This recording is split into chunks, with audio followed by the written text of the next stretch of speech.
Marilah kita berdoa. Allah Bapa di dalam surga, kami mengucap syukur Tuhan untuk setiap berkat dan anugerah-Mu yang masih memberikan kesempatan untuk kami mendengarkan firman Tuhan. Bukalah hati kami, berikanlah hikmat yang bersumber daripada-Mu untuk menolong kami memahami dengan baik dan menerima dengan baik firman Tuhan. Amin. Shalom, saudara-saudara yang dikasihi Tuhan.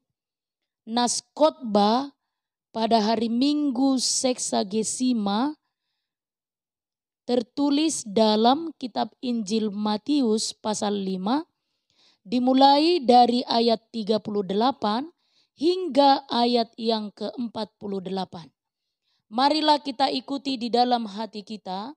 Saya akan membacakan untuk kita. Kamu telah mendengar firman, mata ganti mata dan gigi ganti gigi. Tetapi aku berkata kepadamu, janganlah kamu melawan orang yang berbuat jahat kepadamu, melainkan siapapun yang menampar pipi kananmu, berilah juga kepadanya pipi kirimu. Dan kepada orang yang hendak mengadukan engkau karena mengingini bajumu, serahkanlah juga jubahmu. Dan siapapun yang memaksa engkau berjalan sejauh 1 mil, berjalanlah bersama dia sejauh 2 mil. Berilah kepada orang yang meminta kepadamu, dan janganlah menolak orang yang mau meminjam daripadamu. Kamu telah mendengar firman, kasihilah sesamamu manusia dan bencilah musuhmu. Tetapi aku berkata kepadamu, kasihilah musuhmu dan berdoalah bagi mereka yang menganiaya kamu. Karena dengan demikianlah kamu menjadi anak-anak Bapamu yang di sorga, yang menerbitkan matahari bagi orang yang jahat dan orang yang baik, dan menurunkan hujan bagi orang yang benar dan orang yang tidak benar. Apabila kamu mengasihi orang yang mengasihi kamu, apakah upahmu? Bukankah pemungut cukai juga berbuat demikian? Dan apabila kamu hanya memberi salam kepada saudara-saudaramu saja, apakah lebihnya daripada perbuatan orang lain? Bukankah orang yang tidak mengenal Allah pun berbuat demikian? Karena itu haruslah kamu sempurna, sama seperti Bapamu yang di surga adalah sempurna. Demikian firman Tuhan. Saudara-saudara yang dikasihi Tuhan kita Yesus Kristus. Kalau ada orang yang menyakiti atau mengkhianati kita, apa reaksi pertama yang muncul? Marah, kecewa, dendam, itu wajar. Naluri manusia ingin membalas. Bahkan dunia mengajarkan, jangan biarkan orang lain menginjak-injakmu. Saudaraku, tapi coba bayangkan, kalau hari ini Yesus berdiri di depan kita dan berkata, hai orang percaya, kasihilah musuhmu, doakan mereka yang menyakitimu. Mungkin kita akan protes. Serius Tuhan, masa saya harus baik sama orang yang sudah jahat sama saya? Nah, justru disinilah letak keunikan ajaran Kristus.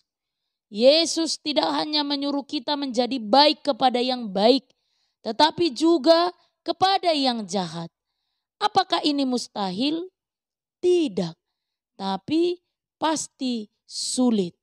Mari kita lihat apa yang Yesus ajarkan dalam nas khotbah hari ini. Saudara-saudara yang dikasihi Tuhan, setidaknya ada beberapa hal yang perlu kita pelajari. Yang pertama, paradigma lama versus paradigma Kristus. Yesus mengutip hukum lama. Mata ganti mata dan gigi ganti gigi. Ini bukan perintah untuk membalas dendam, tetapi hukum keadilan perjanjian lama. Namun Yesus membawa kita pada level yang lebih tinggi. Jangan melawan orang yang berbuat jahat kepadamu. Ini bukan tentang kelemahan, tetapi tentang kekuatan kasih yang tidak bergantung pada perlakuan orang lain. Yang kedua, saudaraku, melawan kejahatan dengan kebaikan. Yesus memberikan contoh konkret.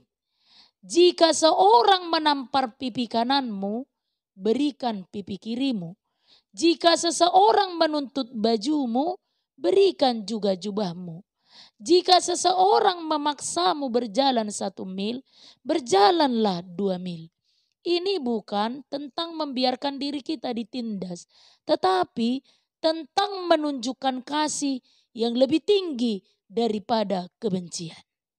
Lalu yang ketiga, saudaraku, kasih tanpa syarat.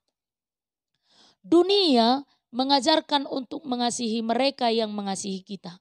Tapi Yesus menuntut lebih, kasih tanpa syarat, bahkan kepada musuh. Mengapa? Karena itulah yang dilakukan Allah kepada kita. Bapa yang di sorga menerbitkan matahari bagi orang jahat dan juga orang baik. Lalu pelajaran yang keempat yang dapat kita ambil dari nas khotbah ini adalah menjadi sempurna seperti Bapa. Mengasihi bukan sekedar ajaran moral, tetapi standar kekudusan Tuhan. Yesus tidak hanya mengajarkan ini, tetapi juga melakukannya di kayu salib. Lalu apakah yang dapat kita simpulkan dari nas khotbah hari ini? Ayat ini hendak mengajarkan kita sesuai dengan tema minggu kita, mengasihi musuh. Maka yang pertama kita mau diajak, berhentilah membalas kejahatan dengan kebencian. Lalu yang kedua, berdoalah bagi orang yang menyakiti kita. Yang ketiga, tunjukkanlah kasih secara aktif kepada mereka yang sulit dikasihi. Lalu yang terakhir, ingat bahwa kita juga dulu musuh Tuhan, tapi Dia mengasihi dan menyelamatkan kita. Saudaraku yang terkasih, mengasihi musuh bukan pilihan, tetapi perintah Tuhan. Dan jika Tuhan yang memerintahkan, Dia juga yang akan memberikan kita kekuatan untuk melakukannya. Sama seperti sebuah ilustrasi ini. Di sebuah ruang sidang di Amerika, seorang ibu berdiri di hadapan pemuda yang telah membunuh anaknya dalam sebuah perkelahian. Semua orang mengira ibu ini akan mengutuk atau menghina si pembunuh. Tapi yang terjadi justru mengejutkan semua orang. Dengan suara bergetar, ibu itu berkata, "Aku seharusnya membencimu. Aku seharusnya ingin kau menderita seperti aku menderita. Tapi aku memilih untuk mengampunimu karena aku sudah menerima kasih Tuhan dalam hidupku." Setelah sidang selesai, ibu itu bahkan memeluk pemuda tersebut. Air mata mengalir di wajah si pemuda. Dia tidak bisa memahami bagaimana seorang ibu bisa mengasihi orang yang telah membunuh anaknya.